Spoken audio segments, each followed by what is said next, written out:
Hey stranger, I'm Lars and this is my land. In my land I get to do pretty much whatever I want, and today I'm going to talk about the Beatles' worldwide performance of All You Need Is Love, and you're going to listen because it's my land. The Beatles were not strangers to captivating the world on a television screen. The Sullivan Show was incredibly high energy. There were 3 performances filled with screaming girls and millions of people watching, waiting, and even hating the Beatles. This one was very different. The Beatles were not playing Twist and Shout. They were not playing She Loves You. They were seated with headphones on, playing carefully a highly produced yet very simple song, bringing a message of peace and love. Something that was desperately needed and highly contested during this time, the late 60s, when the world was covered in flowers and war. Welcome to Annoying Memos Land. Beep, beep, beep, beep, beep, beep, beep. If you're new here, I mostly talk about the Beatles, but I'm also interested in TV and movies, but I haven't gotten into that yet because I've been working on a video essay on the TV show Lost for so long now that if I don't mention it in every video I do, I will get beat up by a harder, better, faster, stronger version of myself, and if I'm Wolverine, I'm staying young and hot forever. End all be all. Listen, I need you to like and subscribe and all of that jazz. I cannot tell you how much it helps me. You can also follow me on Twitter at @ThisIsLarsland. I'm on there too much, so I'll probably interact with you. Before we go back to my land, I wanted to let you know that my chair is lightly squeaky and I haven't been crying. It's just that I have the driest eyes in the country and they are just so annoying. Work better. Now let's go back to my land. I'll be honest, I've done some work on this. I had All You Need Is Love information from all of these books that I can't hold all at once. I'm not playing this up. I had them earlier. I have sourced from all of these, a bunch of websites, a study. I read a master's thesis, I think. In no way do I know the most about this performance. That's absolutely not true, but maybe there's a place to learn about this extremely niche topic. I want this to be the most complete video explanation of this broadcast, not this broadcast, this performance available, in hopes that I can do something noteworthy for the first time in my life. She'll be right. But really, I did work on this. First, I'm gonna go through the broadcast and recording info. Then we're going to watch the performance. And then the people who are cool, fresh, fun, hip, and generally sexy are going to stick around for the cultural legacy bit at the end. But the rest of you are gonna dip out because you're only here for the music. And no one can fault you for that. Not all of us are born to be sexy. It was Sunday, June 25th, 1967 at 8:54 p.m. About 40 seconds earlier than expected, the Beatles went live to the world. They were told to bring a simple message, one that hundreds of millions of people could understand. It didn't take John Lennon long. It's easy. All you need is love. The broadcast, Our World, was the first multinational, multi-satellite TV production. It was originally started by the BBC, but then the European Broadcasting Union took it. Jesus, stop. Took it over, and there was like 4 satellites that were needed. Talks for this began 2 years out, and planning took 10 months, and 10,000 technicians, performers, and producers. No politicians, heads of state could participate. Everything had to be live. It was broadcast to somewhere between 400 and 700 million people. There's a big estimate gap. Either way, pretty big. The broadcast was transmitted to 24 countries: Australia, Austria, Belgium, Bulgaria, Canada, Denmark, Finland, Ireland, Italy, Japan, Luxembourg, Mexico, Monaco, Netherlands, Norway, Portugal, Spain, Sweden, Tunisia, United Kingdom, United States, and West Germany. This all takes place during a 6-day war, and the Soviet Union was part of this because the Western Allies, aka the US, gets involved with the 6-day war.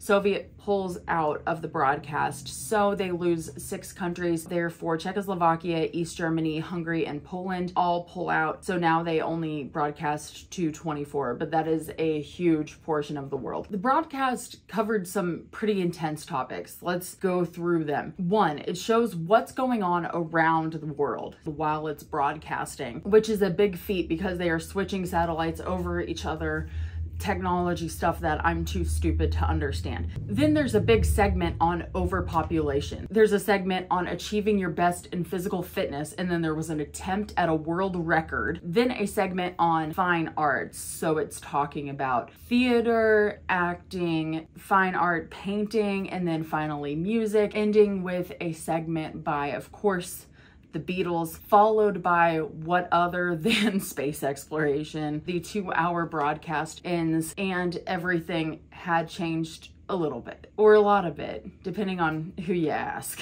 This is a great time to stop and talk about things being live and how live they were. Everything had to be live. No video footage used in advance. In fact, Mexico was trying to use this like freeing the dove scene in advance, and they were not having that. Therefore, the Mexico broadcast was under a lot of scrutiny. So that's why the Beatles, who overdubbed a big portion of their All You Need Is Love performance, were very candid about what was going on, because they wanted to show that this all is live. None of it's fake. None of it is smoke and mirrors. It's happening right now. Before I get into anything, in my Magical Mystery Tour review video, I was kind of skipping on All You Need Is Love. Oh, if we're gonna be honest, this would be the one I would skip. In my MMT video, I was like, I can't stand this song. And I listened to it probably like 10 times this morning on repeat. So I take it back. I take it all back. First, let's cut the crap. The Beatles were not happy about doing this. Brian Epstein, their manager, their beloved manager, had booked this without asking them. The Beatles at this point were pretty dead set on not touring, not performing live. They had announced this. They were done with being the She Loves You boys, and they wanted to focus on more complex music, which is what they had been doing with Sgt. Pepper, their album that had just been released on May 25th. Hang on. 23rd? Nah. Don't get mad. May 26th. So they just done that. They'd been working on it for months and months. Sgt. Pepper had been a commercial and critical success, and now they would be broadcast worldwide, and Brian Epstein was overjoyed. The Beatles were pissed. According to Geoff Emerick's book, John said something like, "So you did this without asking us," and Brian was kind of leaving a little teary-eyed because there was sort of a confrontation there. Putting all of that aside, John wrote something up, but he did put it to last minute. About 10 days before the performance, he writes All You Need Is Love. 7 days before the performance, George Martin invites a composer and a small orchestra into the studio, and they start working on a composition. Now, George Martin would typically be the one writing the composition and conducting, but they have, what's his name? I read his book, Mick Vickers. Okay. He invited Mick Vickers into the studio to do the conducting and the composing. Mick meets with John and Paul. They give him some sort of instructions. He is not used to the loosey-goosey ways that our boys communicate. John being like, just write something, and Paul being like, we'll let you know if it's good or not. And all their sort of critiques were just, yeah, that's fine, because that's the way that they talk. It's very rare that they would say it's good or it's great. It's known that John very rarely gave out it's good or it's great, so those words mean a lot. So when they say it's fine, that's fine. Like, it's not bad at all. It's fine. They record the song and they mess with it a little bit. John goes over to Geoff Emerick and says, get a little freaky with it. For the live performance, they originally believed that they would be miming, lip syncing to the recording, so something wouldn't go wrong, because if something went wrong worldwide, it would be a disaster. But John didn't want to do that. He wanted to sing his words out loud. He felt like it was phony, so he decided to sing. And Paul, as like either an act of solidarity or more likely an act of one-upsmanship, or like, I have to do this too, decided to also play live, and therefore George also volunteered. Ringo was not allowed to play live at this point because his drums would drown out the orchestra. It would not go well on tape, and this live recording was supposed to be the single. They would be overdubbing any sort of issues that they had the night of the recording, and they sent it out the day after. George Martin and Geoff Emerick were taking shots right before the camera rolled. The camera rolled 40 seconds early, so they had to hide them under the desk and just start going real fast. I need to talk about the drums. So a lot of sources say Ringo didn't play the drums, but they re-recorded the drum roll. So Ringo did the intro drum roll in the actual song, but they redubbed it. So that was a last minute decision. Now the orchestra was actually miming, and that was a last minute decision. The orchestra was not told that they were miming their music. So Mick Vickers knew, the conductor knew, but the orchestra was still playing like they were playing. But Ringo appears to be playing the drums, but I never saw any sort of confirmation that he was actually playing, but I just have to assume that he was playing the whole thing, not just the drum roll. Okay, the actual performance, in spite of the broadcast being in black and white, the studio was absolutely bursting with color and words in all languages. Love, love, love. All you need is love. All the Beatles friends were in tow, including Keith Richards, Mick Jagger, Marian Faithfull, and of course Jane Asher, Paul's girlfriend, and Pattie Boyd, George's wife, Keith Moon, Graham Nash, and Clapton. Oh, and Mike McGear, which is Paul McCartney's brother. Now it's time for the fun stuff. Let's go watch the performance. Before I do that, I gotta let you know that I can only play 3 to 7 seconds of Beatles music straight. The copyright on this video is insane. I'm not sure what I'm going to be able to play. It's hard, so I'm gonna do my very best. All right, quick warning, the way that I'm settled, so I have at least some lighting, this does shake. I will do my very best to stop that from happening. The audio is gonna be crappy because I have an issue with audio right now. I am talking about the performance, not the song. So I won't be pausing and talking about the song the way that I typically do reviews, just the performance. All right, so let's get started. So if we can take a minute to just look at what's going on here. We've got this orchestra back here. They don't know that they are miming at all. So they don't know that they aren't actually playing live. We've got people holding signs back here. Yin and yang, plenty of flowers here, plenty of balloons, some more signs here. All of our friends right up here. So Paul is actually miming right here. He's not actually singing, or at least that's what they say. You look at John, everybody was so kind of shook by this worldwide appearance. These do not look like the Beatles. Suddenly they're weirdly shaven, they're dressed crazy, and they're very different from what we've seen, even from Sgt. Pepper, which was just a month ago. They were still wearing costume that was matching and sort of coordinated. Nothing you can sing that can't be sung. Of course, John is chewing gum. So let's go ahead and switch here so we can not piss anybody off copyright-wise. There was only one note that he had flubbed wrong, but he insisted on re-recording a couple bits of it. All you need is love. You can tell that John is actually pretty nervous here. Everybody was saying that he was nervous. About a half hour or so before the show, John had said that his voice was gone and he was like freaking out. He started chugging milk, but George Martin told him that's gonna make your voice worse. But John didn't care, and he was like all worried about his voice. John was always worried about his voice. I made a video about this. You can tell he's nervous at first. He sounds great. I like how Paul has a flower in his hair. He's jamming so hard here. All you need is love. Look at him going. There's Paul's brother right there. Mike McGear. All you need is... I always like watching George when he performs. He's so funny. Look at him. George had requested that there be no close-ups of him while he was playing the solo, presumably in it concerns that he would make a mistake. He made one mistake in the last note. That is cool. That is really good sounding. And the time signature of the song, while the message is really simple, the time signature is really complex. So it's a fun song, but it's also really interesting. Look at excitable little Paul here. Everybody seems more happy now that they've gotten through this guitar solo. George still looks a little like, ugh. Paul's happy. I really like Paul's little bunny teeth when he's happy. He's such a fun performer to watch. Paul is just always so, he's, all of them really. That's why they're so captivating. George is harder to crack on the facial expressions, but he is happy because he is moving. So, Hey Jude, he looks way less happy.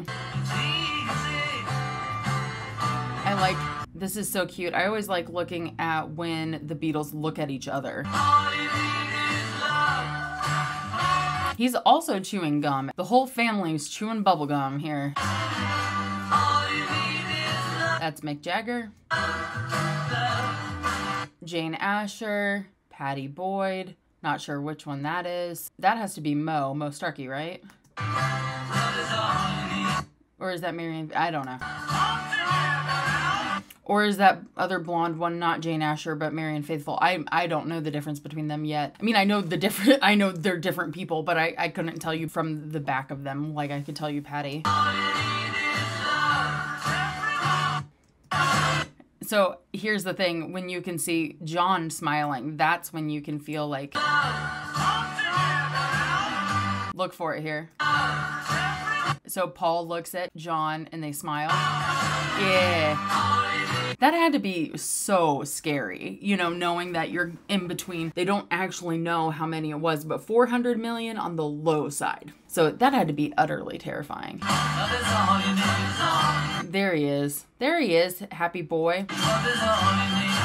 The ad-libs at the end of All You Need Is Love are amazing. Not amazing, but they're just so nostalgic and great and fun to watch, you know.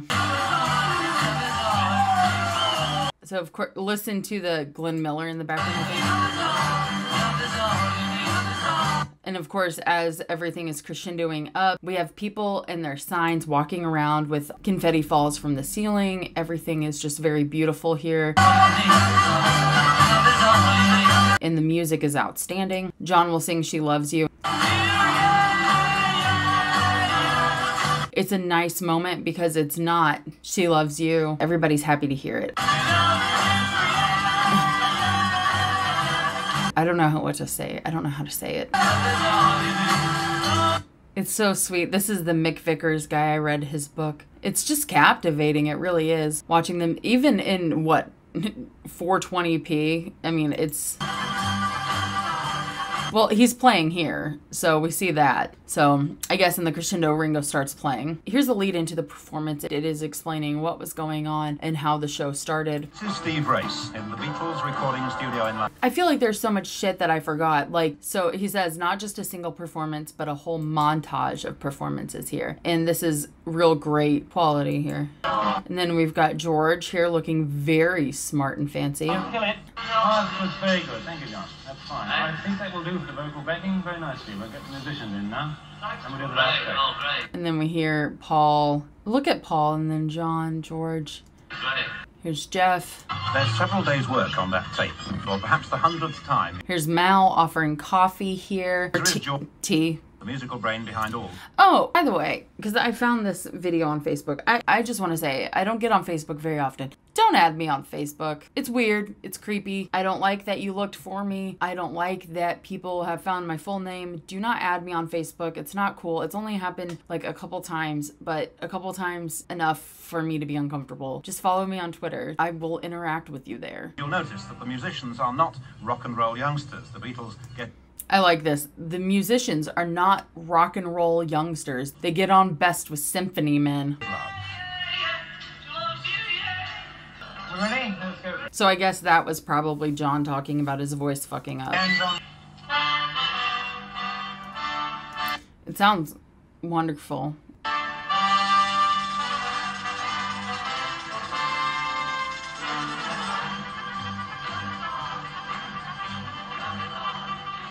Oh my God, hi, you're the cool, smart, hip, and generally sexy people who stuck around for the cultural